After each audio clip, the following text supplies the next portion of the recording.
Is the Tampa Bay real estate market going to crash in 2022? We are starting to see signs of a potential shift. And with rates going all the way from 2.6 all the way up to 5.6, we're starting to see how that can affect the market. So are we going to see a crash just like in 2008?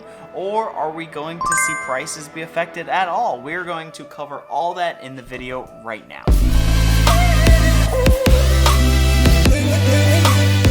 So here is a quick glance at what exactly is going on in the Tampa Bay area right now. Within the past 2 months, we've seen a 10% increase in percent of active listings with price drops in the Tampa Bay area. So overall, a lot of homes within the area have had to drop their price over the last few months. As well as we've seen a major increase, about a 15% overall increase of buyers backing out on properties, which may be an overall sign of the fear that people have in the market, as well as could be a direct effect of that interest rate hike. We are just now, for the first time in a long time, starting to see our active inventory in the Tampa Bay area actually start to increase. For the longest of time, for the past few years,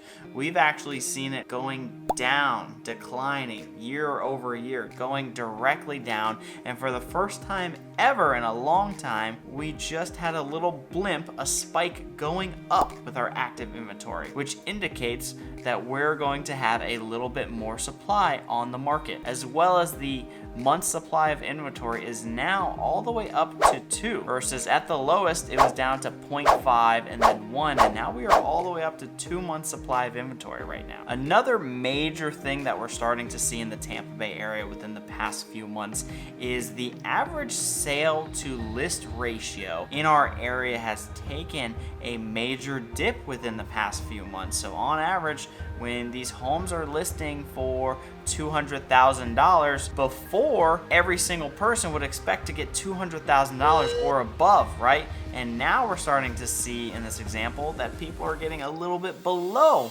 what they're asking for. The average price point in the Tampa Bay area is currently around $500,000. And just 5 years ago, it was around $250,000. So it has doubled within the past 5 years. So a lot of people will look at the Tampa Bay market and think that we might be in a potential bubble, right? To double our value within the past 5 years, that people might be worried that the bubble might pop and our home values are going to drastically decrease. And honestly, I don't think that is the case. That 3% increase rate hike has decreased potential buying power by about 30%.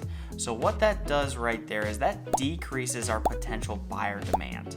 So we have a decrease in buyer demand, and we're starting to see an increase in potential supply or inventory on the market.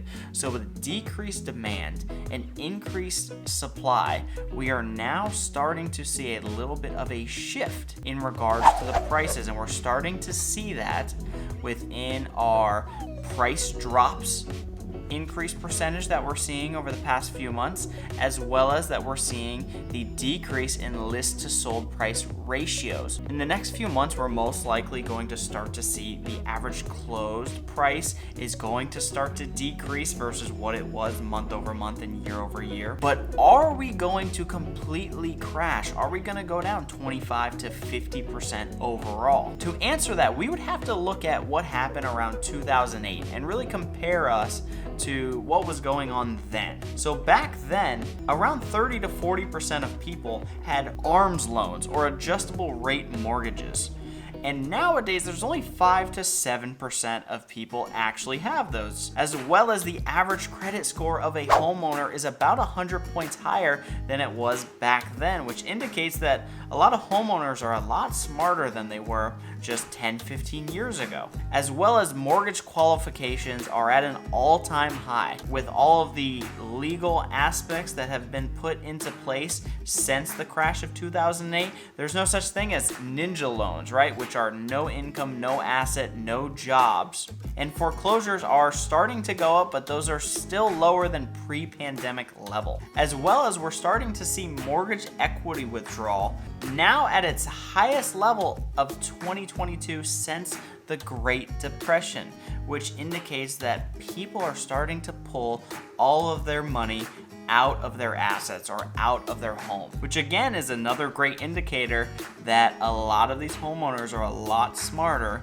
than back then. Or is this just the same pattern repeating itself? But overall, what's going on right now with the increase in inventory and the decrease in demand because of the interest rate spike? So what may actually happen is, instead of us seeing a 25 to 30% year over year increase in home values, because of the high supply increase and the low demand because of the interest rate spikes, we may start to see prices no longer increase that much and just probably stay a normal 3 to 5% overall, depending on how drastic this gets. If the interest rates start to increase even more and the supply starts to increase as well, I could then see us being balanced at no value increase at all, if not negative. But the only way I would suggest that we start to see a market shift in our Tampa Bay area is if interest rates are starting to get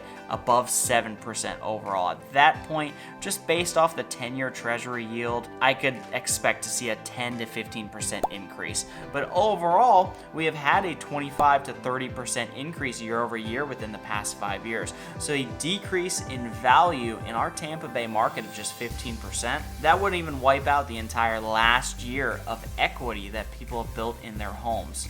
It just has corrected itself overall. And in comparison, though those numbers may make sense in regards to our supply, our demand, and what's going on with the current interest rates, this does not take into a consideration how in such a high demand location the Tampa Bay area is. There are currently over 1,000 people moving to Florida every single day. It's one of the top states in the United States in regards to people moving to as of right now, which is a combination of its politics as well as its great tax benefits, and it's just one of the greatest locations for people to actually retire. It's the #1 retirement state in all of the US right now. And the Tampa Bay area is currently still booming simply because of its economy that we have. There is tons of job opportunities all throughout the area, as well as there are a ton of amenities such as the Tampa Bay Buccaneers, Tampa Bay Lightning, Tampa Bay Rays, right? 3 major sports teams, all world champions, as well as you have tons of amusement parks, theme parks, and attractions, as well as the beach next to everywhere you live, essentially. So with Tampa's booming economy and with tons of attractions in the area, the average cost of living in the Tampa Bay area is still 5% lower than the national average.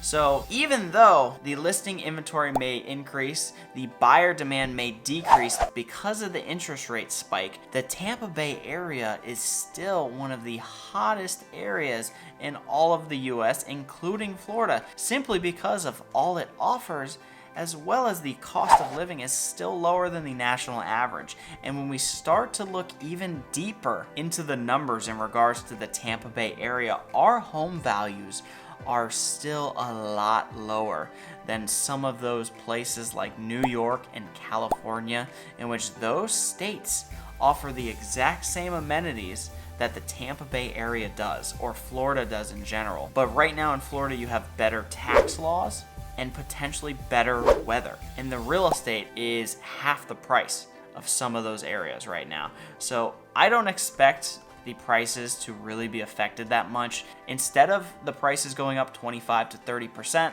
I would expect a more consistent of 10 to 15% overall within the next few years, pending on interest rates don't keep increasing past 5.5% overall. That's it for the video, guys. If you liked it, make sure you like and subscribe.